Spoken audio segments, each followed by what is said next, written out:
Hi y'all, my name is Adrian. I've got a lot on my mind. How about you? Let's talk about it. So today we are talking about mental health. And my wonderful guest is Jessica Hope Murph. She has a practice in McAllen, Texas. Mental health is something that came into my mind very recently because I just started seeing my own therapist. It took me 7 months to finally make the phone call and make an appointment, but I did it. And I want to share with you all how painless and how easy going to your first session can be. So without further ado, here we go. I don't know why I did pointy fingers.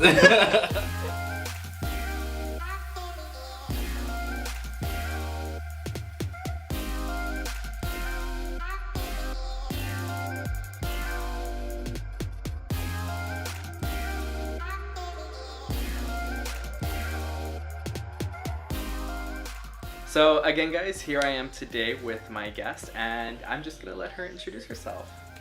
Hi, my name is Jessica Murph and my practice is called Beyond Boundaries Counseling, RGB. I'm a licensed chemical dependency counselor and I'm a licensed marriage and family therapist associate. So I did have a couple of questions for you. Usually I'm the one asking the questions. We're turning the tables here. All right. So the first thing I really wanted to ask you is, what is therapy? You know, what happens during a session? Like, what does that look like when someone comes to you? That's a really good question because therapy, it really depends on the client, or it depends on the need of the person who's needing help. So there can be therapy based around mental health issues, there can be therapy based around family issues, there can be therapy for addictions, substance abuse, sexual addiction. And I like to use lots of different models. Some therapists like to stick to one or two models.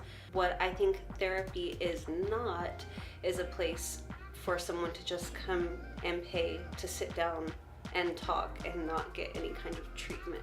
There's definitely like a plan of action when someone comes in, once you've maybe figured out, or once they've told you this is what I want to work on, or this is what I'm having trouble with. Absolutely. So when we create the treatment plan, it's collaborative. So I'm not creating the treatment plan for you. You're telling me what you want on your treatment plan. And for me, I think that's the best way to get clients really involved in their own treatment plan, because it's a living document. So, it should be updated. So every 3 weeks, we measure how much progress you've made and how do we know that progress has been made.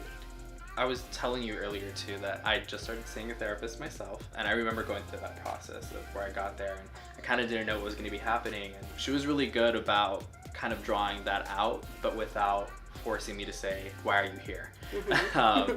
And I do remember being a part of that process of her saying, okay, this is what I think you could use help with, this is what it seems like you're saying you want to resolve, and definitely being involved in that process of, like you said, that treatment plan. So who would you say therapy is for? Who is therapy for? Yeah. Everyone. Even therapists have their own therapists. Okay.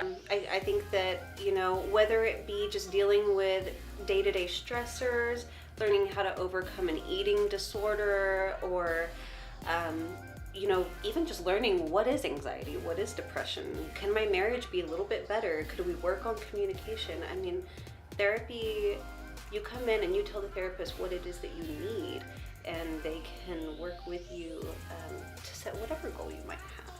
You don't always have to go to therapy because something is wrong. You can go to therapy just to maybe prepare for something that might pop up in the future. Yeah, definitely. Like one of the groups that I'm starting to run is a group for like newlyweds and young couples.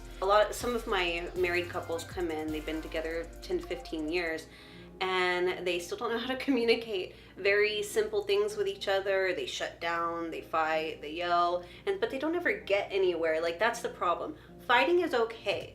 Arguing is necessary to grow as a couple, but let's get somewhere. Like, let's not fight for nothing. Like, let's be productive and let's learn how to communicate in that way. And let's not fight for 5 hours. Let's fight for 5 minutes. Yeah, 5-10 minutes and move on. And that's a free bit of advice for you. She's not charging you for that. All right. Awesome. Something that I do think about, especially in the other work that I do, is accessibility. And so how can someone get a therapist? How easy can the process be? What should someone do if they're uninsured or underinsured and they're wanting to seek out therapy?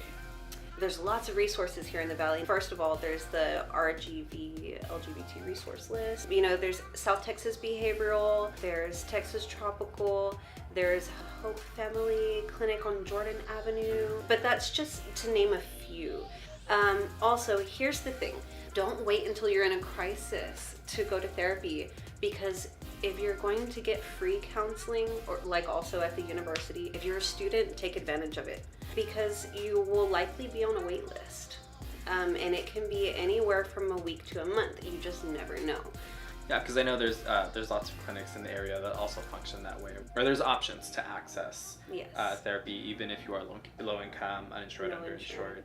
And if you're working in a place that you're getting benefits, you might want to check and see if your company offers to pay for several sessions, because a lot of times that happens. Employees don't know that that's part of the package. I know for a while I was trying really hard to decipher my insurance packet, and it was really complicated. Yes. And so I had to ask for help, like, how does this work? What can I do? So yeah. Is there anything that you want to make sure that we include? Is there anything that you want people to know or to hear? Yes, I wanted to just take 1 minute to talk about suicide. One thing that I deal a lot with is suicidal ideations, suicidal feelings, thoughts, and planning. In all ages, little children to geriatric adults, this is a big concern. If you have a loved one who is expressing suicidal ideations or thoughts, don't be afraid to ask the very hard question. Are you thinking about killing yourself? Are you thinking about hurting yourself?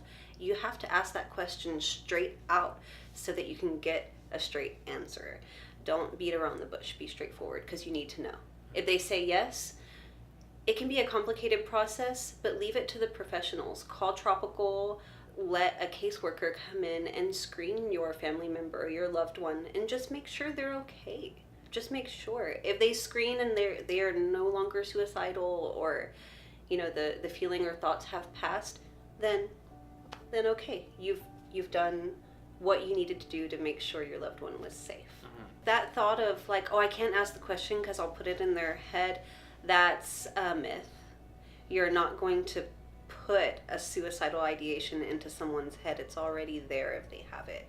If you ask them, it's not going to put it in their head. It's just going to confirm, whether or not. But don't think that you're going to cause your loved one to harm themselves or end their lives just by asking the question. That's a myth.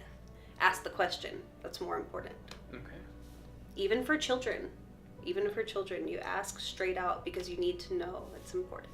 And correct me if I'm wrong, that if you feel someone is in immediate danger, to call 911. Yes. If it seems like there's an immediate threat to themselves. If they have medication in their hand, or they have a weapon in their hand, or something like that, then you definitely want to get emergency services there. Police officers, EMTs, everyone, they will all work together once they know the situation. So thank you for mentioning that.